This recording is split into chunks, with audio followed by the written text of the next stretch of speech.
بسم الله الرحمن الرحیم. نظم د طریقة العصریه د اول حصے سبق نمبر 265 دی. الدرس الحادي والسبعون یعنی یو اویایم درس دی، 71 نمبر درس دی. په دې درس کې به اول یو څو جملې دي دغه وایو او بیا به د هغې نه پس یوه خور خپلې رور ته به خط لیکي. یوه جینۍ ده، فاطمه نوم دی، د هغه به خپل رور ته خط لیکي.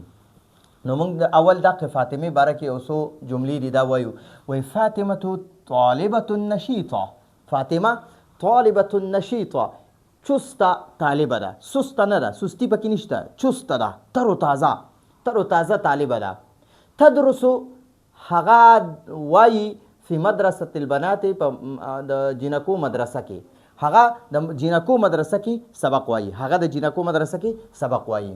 وتتعلم اللغة العربیة، وتتعلم اللغة العربیة، او هغه عربي ژبه زده کوي، هغه عربي ژبه زده کوي. بیا وایي وهي تسکن فی ملتانا، وهي او هغه تسکن اوسیږي فی ملتانا، په ملتان کې، هغه ملتان کې اوسیږي.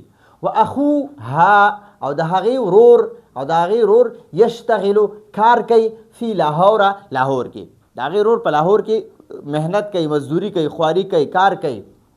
کتبت الرسالته، هغې خط ولیکلو، التالیته مذکوره، د ښکته راتلونکی خط، الی اخیها، خپل ورور ته، د فاطمې د خپل ورور ته، کوم ورور چې په لاهور کې کار کوي، دی په خپله په ملتان کې اوسیږي، خو د دې دا ورور په لاهور کې مزدوري کوي، لاهور کې کار کوي، هلته اوسیږي. نو دا خورې چې ده دی د خپل ورور ته خط لیکلی دی. په خط کې څه وایي؟ راځئ هغه وایو. رسالة الی الاخ، رسالة الی الاخ، ورور ته خط. نو اول به بسم الله الرحمن الرحیم لیکلی دی.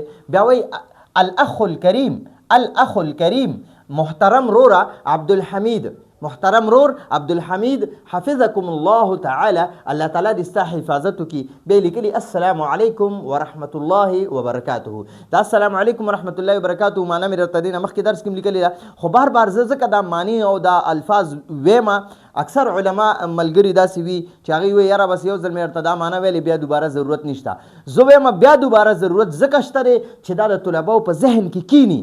اذا تکرر فی القلب، چې کله یو شیز تکرار بار بار کیږي نو هغه زړه کې قرار ونیسي. اذا تکرر فی القلب، په زړه کې هغه قرار نیسي چې یو شیز بار بار ویلی کیږي. نو السلام علیکم معنا ده چې پتا دی د الله تعالی سلامتیا، رحمتونه او برکتونه وي. پتاسو دی علیکم، پتاسو د الله تعالی سلامتیا، رحمتونه او برکتونه وي. دا سلام چې دا دعا ده. نو کوشش کوئ په سلام کې پهل کوئ همیشه دپاره. تاسو چاته سلام کوئ نو تا هغه ته دعا وکړه، هغه چې تا ته وایي وعلیکم السلام ورحمة الله وبرکاته، نو هغه تا ته دعا وکړه. نو یو بل ته به مسلمان همیشه سلام کوي، دعا به کوي. اوس دا فاطمه د خپل ورور ته وایي ارجو، زما امید دی، زه امید لرم، ان تکونه چې ته به وي باحسن حال، په ښایسته حال کې، په ښه حال کې، په ډېر ښه حال کې به وي. و اتم صحت و عافیت، او په ښه صحت او عافیت سره به وي، ته به په ښه صحت او عافیت سره وخت تېروې. ولعله، او امید دی او شاید یسرک، ته به په دې خبره خوشحاله انی چې ما دخلتو، داخله واغسته، فی مدرسة البنات، د جینکو مدرسه کې، فی مدرسة البنات، د جینکو مدرسه کې. هذا العام، دې کال، سخ کال، هذا العام معنا ده سخ کال، دې کال، هذا معنا ده دا، او العام کال ته وایي. وبدأت، او ما شروع کړو، بدأت دا د فعل ماضی واحد متکلم صیغه ده. بدأت ما شروع کړو، اتعلم زده کړه مې شروع کړه، القرآن الکریم، د قرآن کریم، واللغة العربیه، او د عربی ژبې، والعلوم المفیدة، او فایدمن علمونه، فایدمن دینی علمونه، دا دې زده کړه مې شروع کړه. وارجو، او زه امید لرم، ان تعود، چې کله تاسو را واپس شئ، فی آخر هذا العام، د دې کال په آخر کې، فی الاجازة، په چوټۍ، چې تاسو کله په چوټیانو کې د دې کال په آخره کې راشئ، وتجدونی، نو تاسو به ما عمومئ، تاسو ته به زه میلاو شم، تاسو به ما عمومئ، اتکلم العربیة، عربي ویلو والا، ان تاسو ته به زه په داسې حال کې میلاو شم چې زه به عربي ویم، تاسو سره به زما داسې ملاقات وشي چې زه به هغه وخت کې په عربۍ ویلو کې ماهر یم. وافهمها او په دې عربۍ به پوهېږم جیدا ډېره زیاته ان شاء الله تعالی. خپله خور وایي وانی او زه زما دائما همیشه الی المدرسه مدرسې ته مبکرة وختي، زه همیشه وختي مدرسې ته ځم. واحترمو او زه احترام کوم، احترمو دا د فعل ماضي دا د فعل مضارع واحد متکلم صيغه ده. واحترمو او زه احترام کوم، عزت کوم، ادب کوم. معلمتي، معلمه معنا ده استاد او تی معنا زما، معلمتي د خپل استادي. واحترمو معلمتي او زه د خپل استادي احترام کوم، عزت کوم.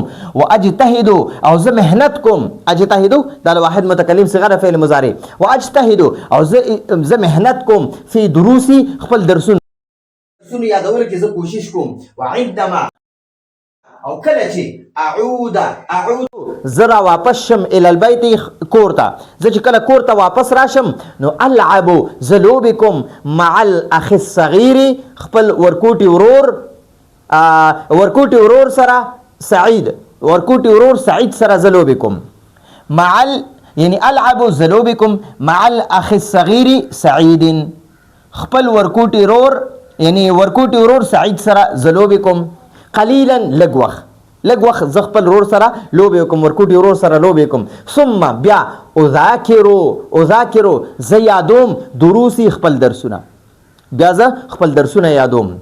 اوس ورته وایي والوالدتو، اوس ورته د مور د پلار د رونو د خویندو حالات بیانوي. والوالدو او پلار، والوالدتو او مور، والاخوة او رونه، والاخوات او خويندې، كلهم بخير ټول په خیر خیریت سره دي، ټول ښه دي. اوس ورته وایي ويسلمون او هغوی ټول یعنی دا مور دا پلار دا رونه او دا خویندې، ويسلمون او هغوی ټول ويسلمون او هغوی ټول سلام وایي علیک تاته، او هغوی ټول سلام وایي یعنی مور پلار رونه خویندې دا ټول تا ته سلام وایي. ویدعون او هغوی ټول دعا کوي لکه تعالی، تا لپاره دعا کوي، تا ته سلامونه هم وایي او تا ته دعا هم وایي. والسلام اختک ستا خور فاطمه. التاریخ نو بیا دا یو کم دیرشم ذوالحجه ده او 1447 هجری ده، نن تاریخ ما پکې لیکلی دی. نو امید دی په دې به تاسو پوه شوي دا ما عربۍ کې خط ولیکلو. یو خور چې ده هغه خپل ورور ته خپل حالات بیانوي، د هغې خپل ورور ته خط لیکي او دغه خط دی دا مې ورسره ترجمه لیکلې ده. نو ما خو کوشش وکړو چې تاسو ته مې لفظاً ترجمه وویله چې تاسو ته یاد شي، خو بهرحال دی خو ما بیا د هغې اسانه ترجمه هم لیکلې ده. نو امید دی په دې به پوه شوي د دې سکرین شاټ واخلئ او دا ځان سره یاد کړئ او بیا یو ځل دوباره واورئ. دا زموږ د نن ورځې درس و، راتلونکي درس ته اجازه غواړو. هذا هو المرام والله اعلم بحقیقة الکلام.